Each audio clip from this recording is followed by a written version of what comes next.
David, thank you very much indeed for coming to the NAPE YouTube video site. We're most grateful, and we hope that the information and your insights into the teaching of drama, particularly in primary schools, is really going to illuminate and help our teachers in schools. Now, I cannot start this video until I look at some of the accolades you've received. You've been a director and producer of shows, principally for children and youth, and you set up a theatre, as far as I can work out, at the Tie Break Theatre in Norwich at one point. You've run workshops for children and young people, as I said, and you're also a writer of books. I mean, your best-selling books on drama include 101 drama games, activities, learning through drama in the primary years, as well as, it says here, numerous plays and articles. And in 2013, you were writer at residence at the time. Is that the Time and it says Time and Tide? Is that That's Time? right. That's it. Yes. Time and Tide Museum, Great Yarmouth, which isn't too far away from where you live, so that's great. And notwithstanding all of that, you are the winner of the Best Resource for Teachers Award, which was awarded by the English Speaking Union because of your course on drama games for language teaching in 2018. And then, to cap it all, you were shortlisted for the Outstanding Drama Education Resource in Music and Drama in 2020.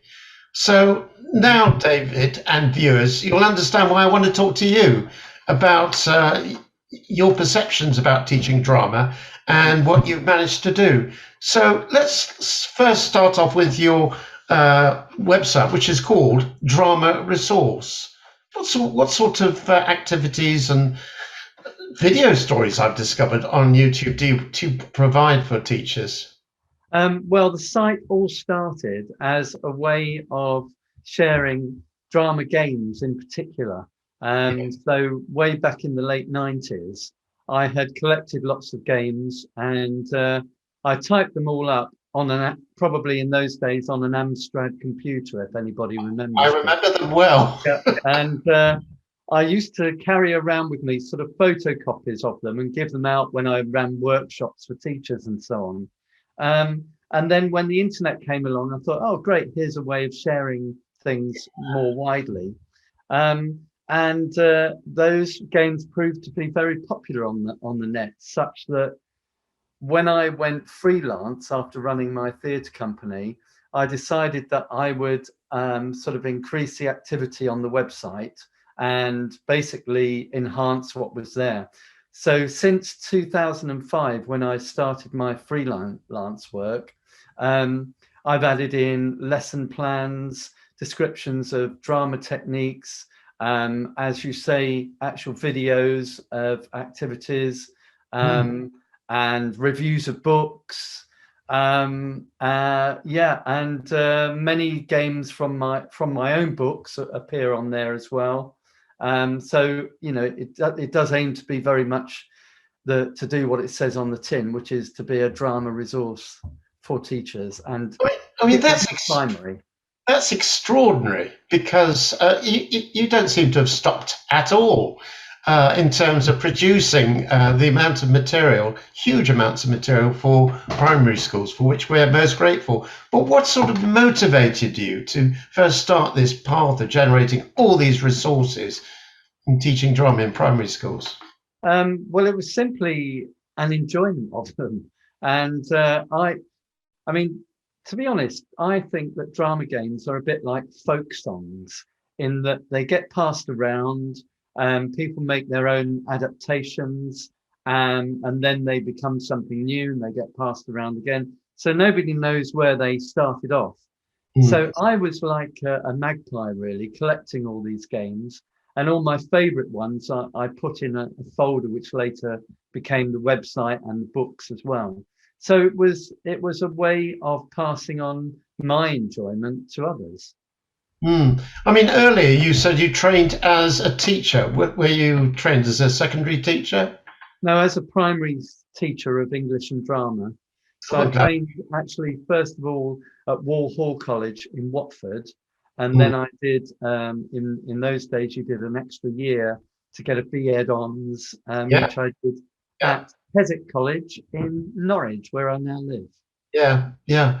Wow. And then from the teaching, there was obviously a jump between the teaching and then setting up a theatre, I assume. Or was there something in between? No, there was nothing in between. I was really sort of stage struck in a way, and I remember very clearly when I was a teenager in a secondary school in Boreham Wood, Hertfordshire.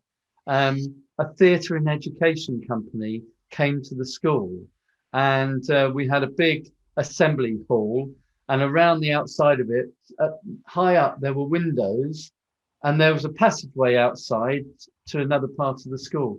And Yeah. these actors in character came and knocked on the windows, and I think, it was probably something like the Peasants' Revolt. Um, I can't really remember the content, although, I should. But what I do remember is just the power of actors bringing something alive that was completely outside the normal experience of school. Hmm. And from that moment on, we had a fantastic drama teacher, and I just got involved as much as possible. And then I thought, well, I could teach drama because I didn't really know what I wanted to do apart from to be in a theatre company. And after teaching for a while, I then thought, well, I'm going to set up a theatre in education company and combine the aspects of education and drama. So That's I quite a left brave my thing job. to do. Yeah, Yeah. I just left my job. I was Yeah. young. I was mid-20s and just full of dreams, really, and just went off and did it. Wow. I mean, you mentioned the traveling shows, which of course you got very much involved with, and certainly I was the receiving end of several schools that I taught in, and what they used to do was transform the performing space, the hall or wherever it was, into a different world, Mm. and it made the school completely different. Never mind the characters which were then in there, and never mind the children who were brought into those scenes, and quite magical, quite magical. Definitely. I mean, we ended up touring, I think it's over 60 shows to 500,000 kids or something around the world, mainly in the UK. But we did get invitations to festivals abroad. So at the time, we were quite well known. This was between 1981 and 2005. Yeah, So, we did a lot of work, starting off in schools and then continuing always working in schools, but also in art centres and theatres. yeah, yeah. And from what I've read, you actually wrote these plays, and so you were a producer and you directed them. Is that correct? Pretty much. I mean, when we started off, it Yeah, was, I mean, I don't think the words profit share even existed in those days, but it was a group of people who got together for very little money, and we devised our own shows. We made the props and scenery, we drove the van, and we performed the plays. yeah. And after about 4 years of that, we were all sick to the back teeth of each other and Oh, went separate ways. yeah. But then I kind of recreated the company with myself as director, and brought in actors because we were attracting funding from the Arts Council at that time. Yes, yes, And I managed to keep it going in that way.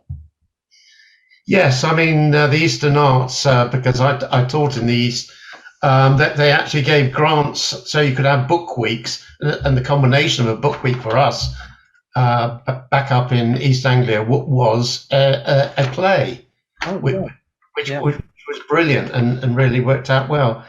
Yeah. So, all over those years, all over those shows, can you sort of recount a time when you thought the children and teachers were really motivated? What sort of clicked? And can you think of a particular time? Yeah, I mean, I have to say it sounds a bit corny, but the magic of theatre. And it was as simple as that. And I do remember towards the end of my time with the theatre company, going into a local primary school in Norfolk, and we Mm. were performing a version of Jack and the Beanstalk with 3 actor musicians, so it's all live music. And as part of the set, we had a giant chair that was literally about 12 foot high or something like this. But when it Wow. started off, it was on its side with the legs protruding out towards the audience. And it represented Jack's house. And so it looked like the 4 beams of a house with Jack and his mum acting out scenes within it.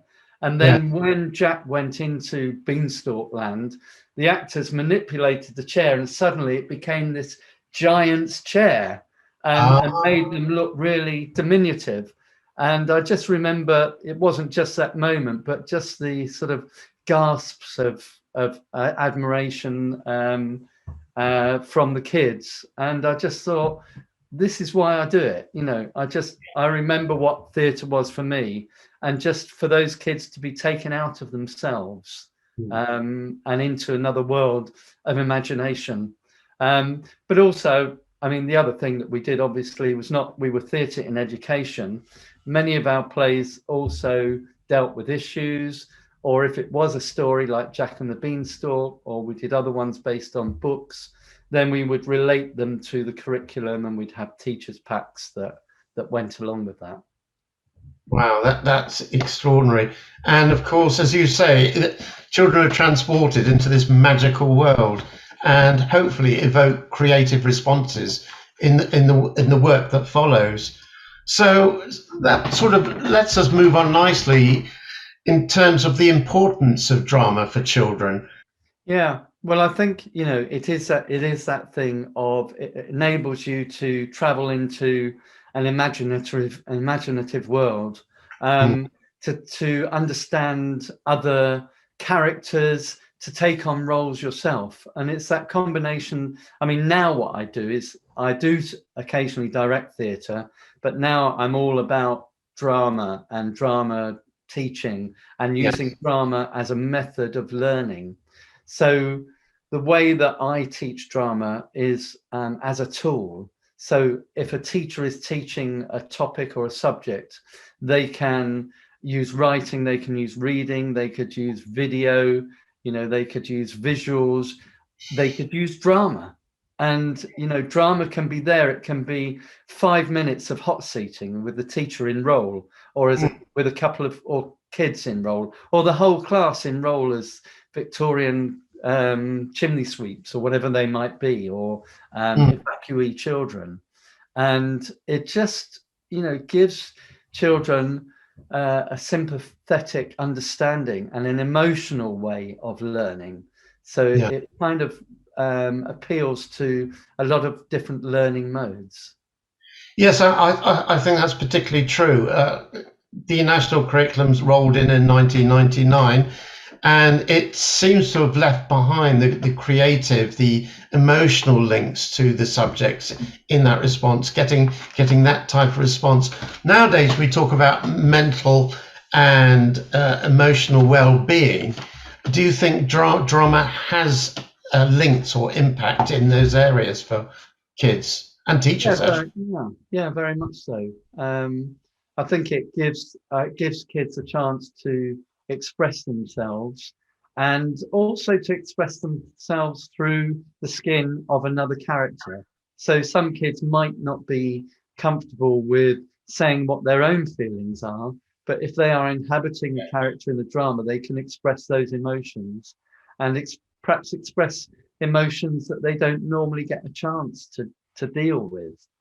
So I think in that, drama has so many kind of side benefits, such as enabling kids to learn how to cooperate, leadership, and all those kind of soft skills, I suppose. Yes, the social side, because of course during COVID they were isolated from their friends quite a lot, unless they use technology, and the technology which isn't quite the same as the interaction you would get on a sort of natural level. So I think you've hit a very important point about the social aspect, about working with other children as a group and pretending to be that particular group, getting under the skin of that situation as well as those characters. So I think you're right, and that's why I think drama shouldn't be downplayed, because it meets a huge number of aspects of the primary school curriculum, and you can put drama in a sort of cross-curricular context, can't you? And I'm sure you built that into your writing, didn't you? Certainly, yeah. I mean, with my books, I've kind of focused on that a bit more. So I've got some of my books here. So the Please. first one was a collection of drama games. This Yes. is still my sort of bestseller, and I've another volume of 101 Oh, drama games. Um, but then I went on to looking at drama as a learning technique, and this book in particular, Learning Through Drama, takes different techniques and looks at how they might be used in different areas across the curriculum. So it shows teachers how they could adapt them for science, history, geography, and so on. well, And then hopefully. I've got a book of plays for kids, Oh, wonderful. some of Love. which were based on plays that my theatre company performed, and they're all sort of folk stories from around the world. And then this year, my most recent book is called Drop of a Hat: Drama, Yes. Lessons, Games, and Activities. Activities. Yeah. And that is a sort of more traditional kind of lesson planning book. Yeah. But yeah, the idea is that any teacher, not just the drama teacher, could pick this up and use it at the drop of a hat. Hopefully they can either pick out a whole lesson plan Yeah. or just activities to slot into their own classes. Well, I mean, with your permission, David, I'd like to show those a couple of those pages you've talked about on the screen Yeah. to this Zoom conversation we're having, because then teachers can see quite clearly some of the content, which I think will be brilliant. Is there anything else you wanted to add to our conversation about drama? We've covered an awful lot. We've talked about your career in drama, and we've talked about the materials that you've produced. And as I said, I'll flash those up. Is there anything else you wanted to add? Yeah, I think the one thing we haven't mentioned really is doing drama online. Yes, please. And obviously over the last year, that has been the only way to do it. Apart from on occasions when some schools have been able to do socially distanced drama for kids who have gone into school. But Yes. I started teaching drama online probably about 5 years ago. So in some ways, I was already equipped. I knew how to use the software and to develop the ways of doing this. But I've learned a lot. And, I have discovered that there is a lot that you can do online and you can get kids involved. It isn't easy, and it's not the same as them being with other people, but they can still, in the same kind of way, they can play characters, they can play games. And I suppose, yeah, Yeah. one of that just brings me to mind. One of the things that I always say when I'm training teachers, and I train teachers and teacher trainees from around the world online. But I usually start off saying to them that play is the natural way of learning. So before kids come to school, how True. do they learn? They play roles, they play games with their toys, Mm. and they enter into they understand the real world through make believe and pretend. And so in school, they already arrive with the skills ready to do drama. And drama just picks up on that natural propensity to learn through play. Yeah, that's so true, because I was invited to a restaurant by my granddaughter of 5. I was then given a menu, and then I was served various plastic foods, and then I had to pay for it. Yeah. So you're absolutely right. And there's a big emphasis on the early years curriculum for play. And why don't we continue that into the primary school and develop those skills?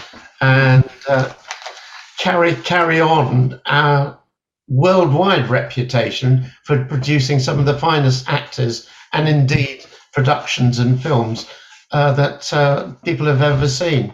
So thank you for including that. That's a very important point. And sadly, we've had to use the format of video. But as you said, 5 years ago, you were already there. And as a result, you could reach many more people. You must have a huge number of people who've been able to access that. So thank you very much indeed for that, David. We're most grateful. Is there anything else you wanted to add? No, I think that's plenty. Okay.